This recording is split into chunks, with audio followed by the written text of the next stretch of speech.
আমি সেই বিদ্যা এবং ভাষা থেকে সম্পূর্ণভাবে অযোগ্য জন। তবে শুনেছি পুরাণের মহিমা ব্যাখ্যা নেই, অসম্ভব সম্ভব হয় সাধুগুরু বৈষ্ণবের কৃপায়। ভগবান যেখানে পরাভূত হয়ে যায়, ভগবান যাহা দিতে নারী ভক্ত তাহা দিতে পারে।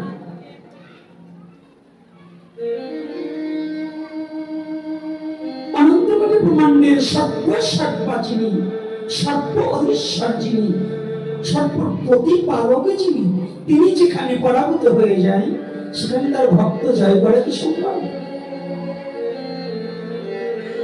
এটা কি করে সম্ভব?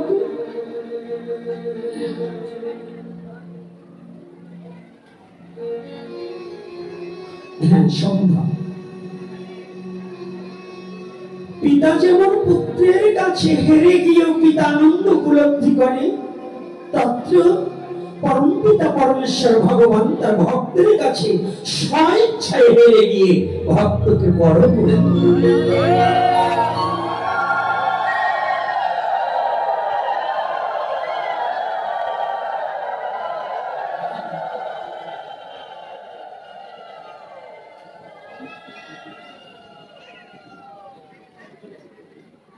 জয় রাধে।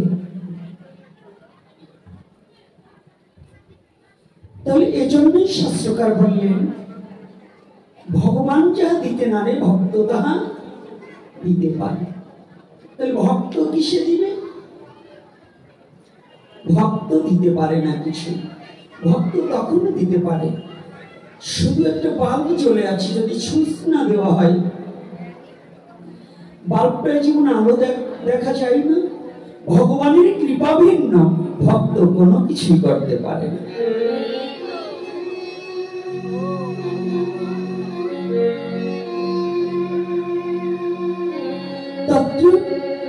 ভগবান যেখানে তার ভক্তকে বড় করে তুলেছি, এটা ভগবানের স্বমহিমা।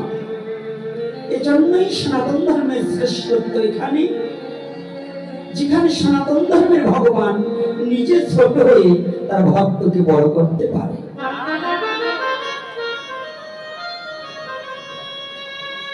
এই প্রথম রজনীর অধিবেশনে প্রথম দুজন ব্যক্তিকে স্মরণ না করে ভাগবতে প্রবেশ করা যায় না। আজকে সর্বপ্রথম যাকে স্মরণ করছি, যিনি দেবতা বন্দিত ৬০,০০০ মুনিবর্গ সম্মানিত, এমনকি পিতা পর্যন্ত যাকে সম্মান প্রদর্শন করিয়েছিলেন। শুধু পিতা নয়, পিতামহ প্রপিতামহ পর্যন্ত যাকে শ্রদ্ধা করেছিলেন, যার আগম মাত্রায় দেবতা পর্যন্ত পুষ্প বৃষ্টি বর্ষণ করেছিল, যার আশাপথ চেয়ে সমস্ত কিছু পরিত্যাগ করে হরিদ্বার ব্রহ্মকুণ্ডে সরস্বতী নদীর পারে সমস্ত মুনি ঋষিগণ একত্রিত হয়ে বসেছিলেন। কারো কাছে সেই ব্যক্তি কোনো জিজ্ঞাসা না করে মৌন হয়ে বসেছিলেন, আমার জীবন জিজ্ঞাসাটা কার কাছে করিতে পারি?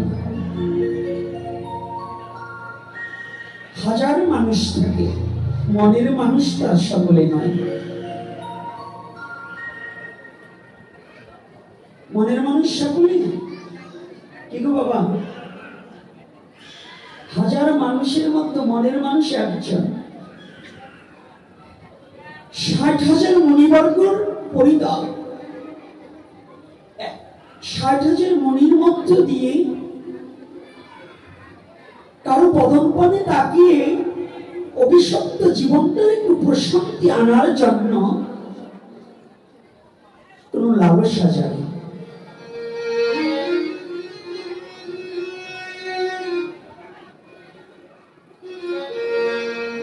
হঠাৎ করে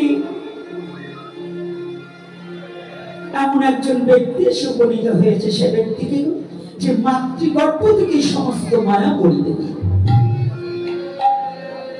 বিন্দুমাত্র মায়া তাকে স্পর্শ করতে পারে।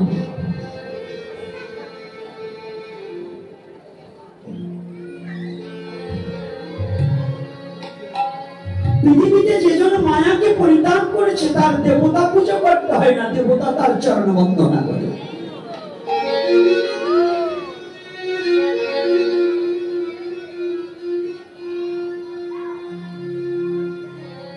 এই মানুষই দেবতা হতে পারে, দেবত্ব গুণ অর্জন করতে পারে, কিন্তু দেবতাও বাসনা করেছিলেন। এজন্য সাইজি লালন তার একটা পদে লিখেছেন, দেব দেবতার বাঞ্ছা মনে জন্ম লইতে এই মানুষ।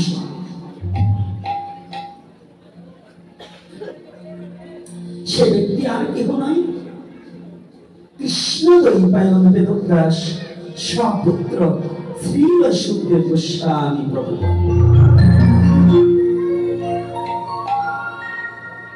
আর দ্বিতীয় যাকে স্মরণ করছি, অভিশাপ রূপে যিনি আশীর্বাদকে মস্তকে গ্রহণ করে নিয়ে এলেন,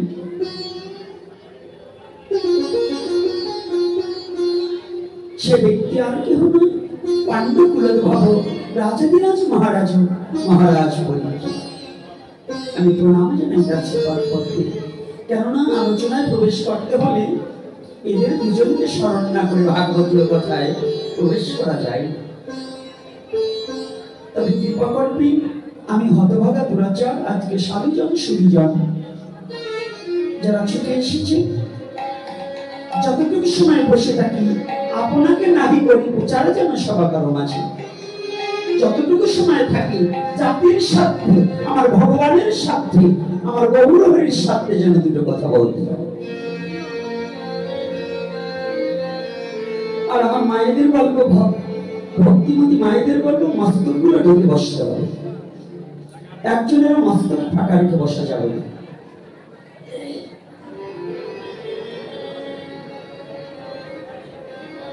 আর আপনাদের চরণে আমি বড় অপরাধ করেছি, আজকে রাষ্ট্রীয় গোলযোগের কারণে মেন লাইন দিয়ে আসতে পারিনি। যাও রওনা দিয়েছি কিছুটা পথ আসার সাথে আজকে আগামী দিন খবরে পেয়ে যাবেন 15 জনের উপরে হতাহত, নিহত, আর হতাহত আরো বেশি। দুটো গাড়ির সমস্যা হয়েছে, আমার একটা গাড়ি আগে, যার কারণে জ্যামে পড়ে গিয়ে আপনাদের চরণ দর্শন করতে আমার খুব দেরি হয়েছে। এই জন্য ভক্তদের অন্তরে আঘাত লেগেছে, আমাকে ক্ষমাসুন্দর দৃষ্টিতে দর্শন করবে, আমার অপরাধটাকে মায়েরা বাবারা ক্ষমা করবে।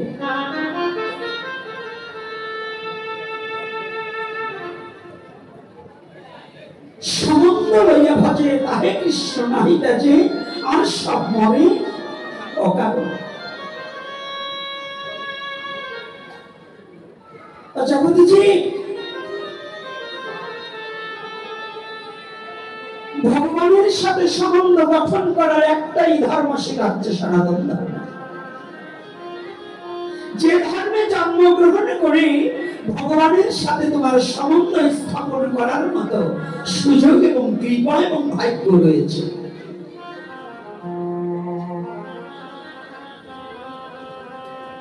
এজন্য মহাজনগত আমার মহাজন বললেন, সমন্ত লইয়ে ভজে তাহে কৃষ্ণ নাহি তেজে, আর সব মরে অকারণ। তাহলে সেই সমন্ত সনাতন ধর্মে বললেন, তমেব মাতা চ পিতা তমেব, তমেব বন্ধু চ সখা তমেব, তমেব দেব দেব।